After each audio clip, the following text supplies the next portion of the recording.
Il y a des moments rares où une simple interview télévisée peut bouleverser des milliers de vies. Ce que vous allez découvrir aujourd'hui est bien plus qu'un échange entre deux femmes aux opinions différentes. C'est l'histoire d'un courage tranquille, d'une vérité dite avec dignité et d'une femme qui a décidé de ne plus se taire. Si vous aimez les récits inspirants qui vous rappellent votre propre force intérieure, restez avec nous. Et surtout, si vous ne voulez rien manquer de nos prochaines vidéos qui parlent de courage, de résilience et de bien-être, cliquez sur le bouton s'abonner juste en dessous. Cela nous aide énormément et vous assure de recevoir toujours des contenus précieux. N'hésitez pas à commenter un mot qui vous inspire, comme force, espoir ou dignité, et partagez cette vidéo avec quelqu'un que vous aimez. Et restez jusqu'à la fin, car un message très important vous attend. Simone Jackson n'était pas une entrepreneure comme les autres. À seulement 32 ans, elle avait bâti un véritable empire à partir de rien. Mais au-delà de son succès personnel, ce qui la rendait vraiment spéciale, c'était sa volonté inébranlable d'aider les autres à réussir avec elle. Originaire de Birmingham en Alabama, Simone avait grandi dans un environnement modeste. Très tôt, elle avait compris que son succès n'aurait de valeur que s'il ouvrait aussi des portes pour les autres.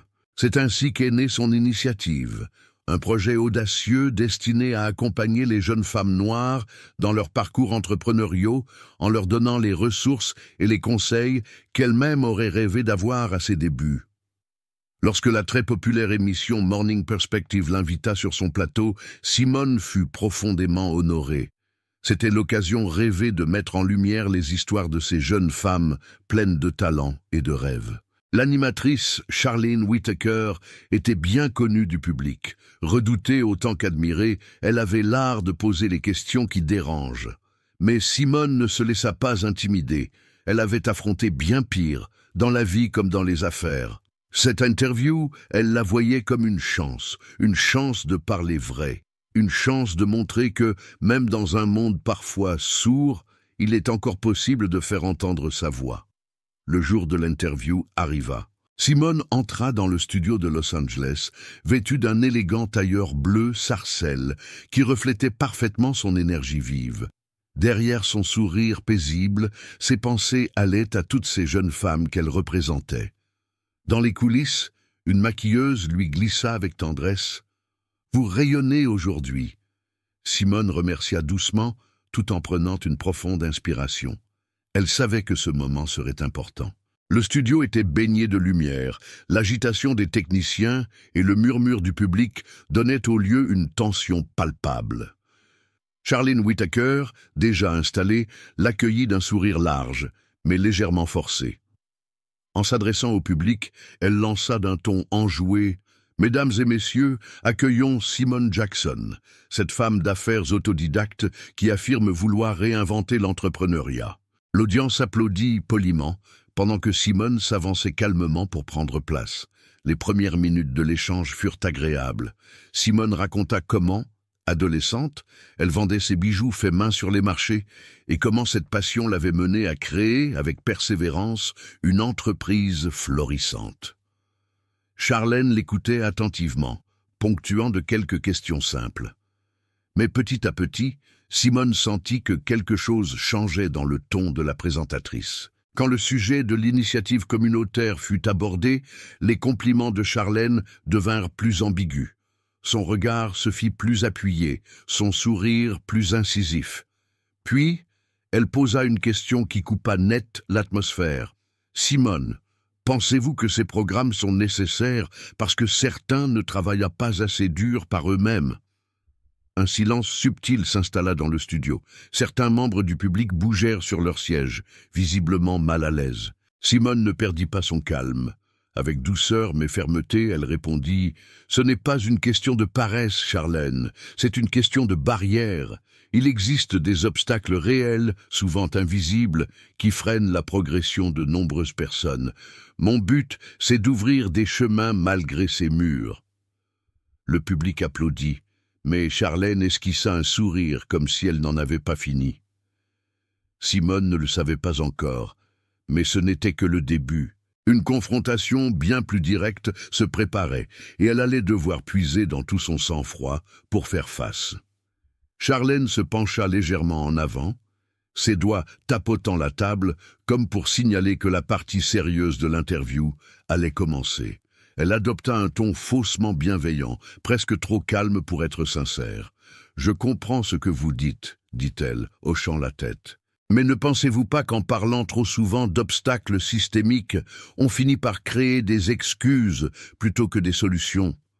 Après tout, beaucoup réussissent en se battant seuls, n'est-ce pas? N'est-ce pas ça le rêve américain ?» Dans le public, un murmure discret parcourut les rangées. Certains hochèrent la tête, d'autres froncèrent les sourcils. L'atmosphère devint plus tendue. Simone, elle, resta impassible. Ce genre de remarques, elle l'avait déjà entendu, souvent dans des salles de réunion, parfois même à table en famille. Elle savait exactement quoi répondre. Et comment?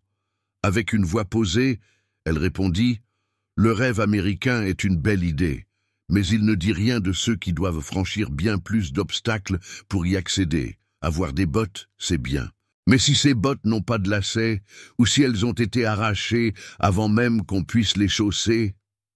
Une partie du public éclata de rire, d'autres applaudirent, touchés par l'image forte.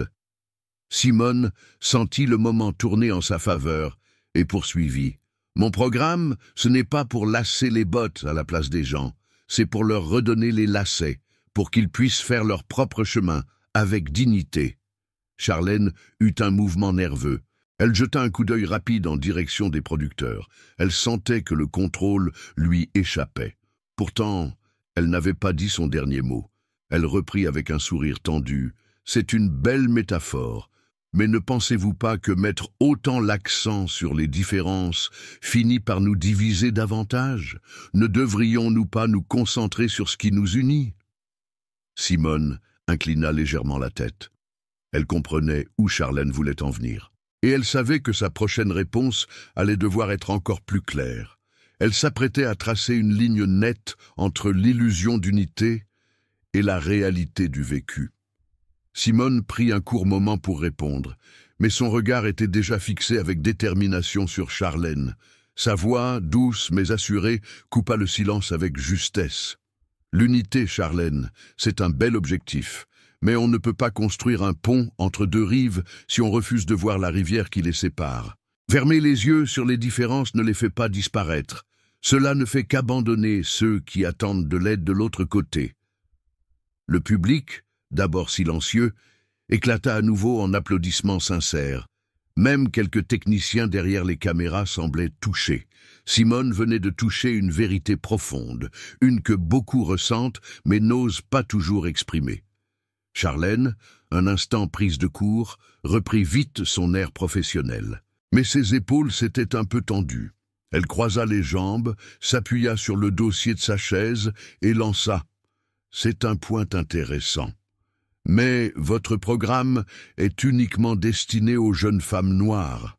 Pourquoi ne pas l'ouvrir à tout le monde? Certains diront que c'est une forme d'exclusion. » Simone sentit une petite tension monter, mais elle ne la laissa pas prendre le dessus. Elle avait entendu cette question tant de fois. Son visage demeura calme, sa voix ferme et paisible. Ce n'est pas de l'exclusion, c'est un choix réfléchi, une action ciblée. Quand vous savez exactement où la maison fuit, vous ne réparez pas tout le toit, vous commencez là où l'eau entre. Mon programme répond à une urgence particulière, à un manque qui a été ignoré trop longtemps. Une nouvelle vague d'applaudissements monta. Cette fois, le ton était plus fort, plus engagé. Le public comprenait. Simone venait de transformer une critique en preuve de bon sens. Charlène n'abandonnait pas. Elle pencha la tête, reprenant son ton mielleux, mais avec une pointe de provocation. « Je ne fais que poser la question, bien sûr, mais certains affirment que ce type d'aide crée de la dépendance. Qu'en pensez-vous » Simone ne sourit pas. Elle savait que cette remarque était différente, plus directe, plus piquante, et pourtant elle resta sereine.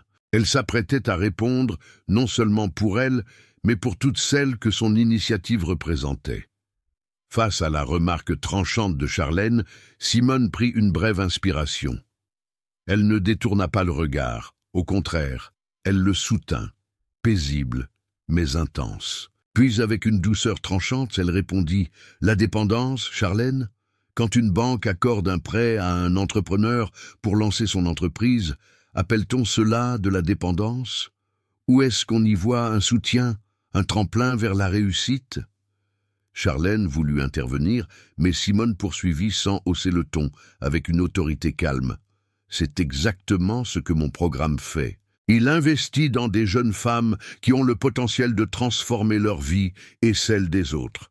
Ce n'est pas une béquille, c'est une rampe de lancement. Le vrai problème n'est pas la dépendance, c'est l'absence d'opportunité. » La salle éclata de nouveau en applaudissements, plus vifs et engagés encore. On sentait que quelque chose avait basculé.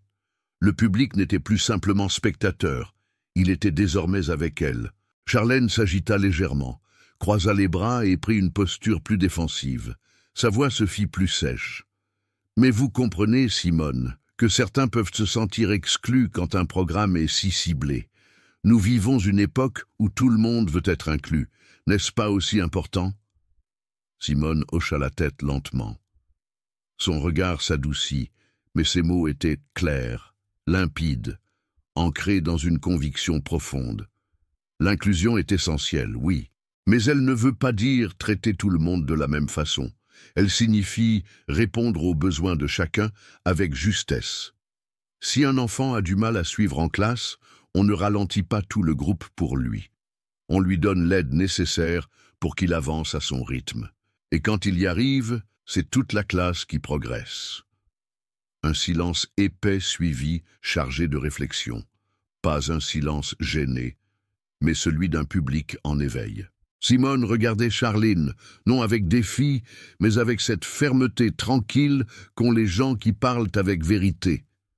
Elle savait que son message avait touché quelque chose, et pourtant, elle sentait que le moment le plus fort était encore à venir. Charlène semblait prête à réagir, mais elle s'arrêta net. Quelque chose dans la réponse de Simone l'avait ébranlée. Pourtant, elle ne voulait pas abandonner si facilement. Avec un sourire crispé, elle tenta une dernière provocation, cherchant à reprendre le contrôle de l'échange. « C'est intéressant ce que vous dites, Simone, mais ne pensez-vous pas que mettre autant l'accent sur la question raciale risque d'alimenter encore plus la division ? Ne vaudrait-il pas mieux se concentrer sur ce qui nous rassemble ? Certains disent que des programmes comme le vôtre sont une nouvelle forme de ségrégation. Ce n'est pas ironique ?» Le plateau plongea dans un silence pesant. Ce n'était plus de l'attente, mais une véritable stupeur. Pour la première fois, Simone laissa paraître une légère surprise, mais rapidement, elle balaya la salle du regard, croisa les yeux de quelques personnes du public, s'en nourrit intérieurement, puis revint vers Charline, plus ancrée que jamais. « Ce qui est vraiment ironique, Charlène, dit-elle d'une voix douce mais assurée, c'est la façon dont certains tordent la notion d'équité. La ségrégation, c'était l'exclusion, la fermeture des portes. Moi, je fais exactement l'inverse. J'ouvre les portes qui sont restées fermées pendant des générations. » Elle s'arrêta un instant. Le silence s'était transformé en écoute attentive. « Et vous savez ce qui est encore plus ironique ?» poursuivit-elle. « C'est que quand quelqu'un essaie de réparer les dégâts causés par des décennies d'injustice, on l'accuse de diviser. Mais on ne peut pas résoudre un problème en refusant de le reconnaître. » Le public éclata en applaudissements. Charlène, visiblement déstabilisée, tentait de garder contenance, mais son masque de contrôle se fissurait. Elle lança alors, dans un dernier effort, « Mais, et les autres, ceux qui souffrent aussi mais qui ne font pas partie de votre programme, est-ce vraiment juste ?» Simone se pencha légèrement en avant, son regard serein, sa voix douce mais ferme. « Charlène, quand un pompier éteint l'incendie d'une maison, personne ne lui reproche de ne pas arroser les maisons qui ne brûlent pas. Il commence là où le feu est le plus fort, pour protéger tout le quartier. Et à cet instant, plus personne n'avait besoin de parler. Simone avait dit l'essentiel.